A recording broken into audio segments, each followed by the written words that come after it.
SMG Word Daily with Father Jason. We are on the 24th SMG Word for our Lenten Journey, ika-24 na wika sa panahon ng Kwaresma.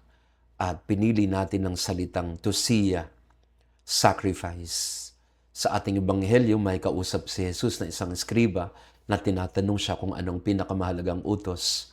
Pamilyar sa atin ng ebanghelyong ito.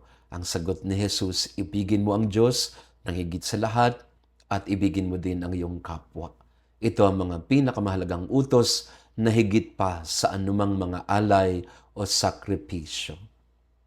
Pero ang sakripisyo na pinatutungkulan ni Jesus ay ang sakripisyo ng ginagawa nila sa templo, na iniaalay ang mga hayop para bigyan ng parangal, papuri at pasasalamat ang Diyos.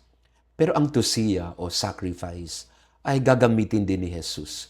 Pero hindi na sa pamamagitan ng mga kordero o ng mga kalapati na iaalay sa templo.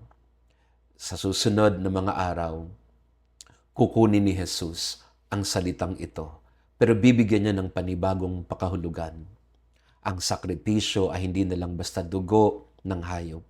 Ang sakripisyo, ang tusiya, ay ang kanyang sarili. Maraming beses hinihilingan tayo ng tunay na sakripisyo. Sa panahon ng Kwaresma, tayo'y tinatanong ng Panginoon, handa ka bang mag-alay? Handa mo bang talikuran ng sarili? Handa ka bang magpatawad? Handa ka ba na hindi napapansin ang iyong mga pagsisikap, pero patuloy ka pa rin gumagawa ng mga mabubuting bagay para sa iba kahit wala kang pangalan o hindi ka nabibigyan ng parangal? May mga sakripisyo na gagawin tayo, pero hindi lang yung madugong paraan. Minsan, ang mas mahirap na sakripisyo ay ang pagtalikod sa sarili. Tularan natin si Jesus, yakapin natin ang diwa ng tusiya, ang sakripisyo.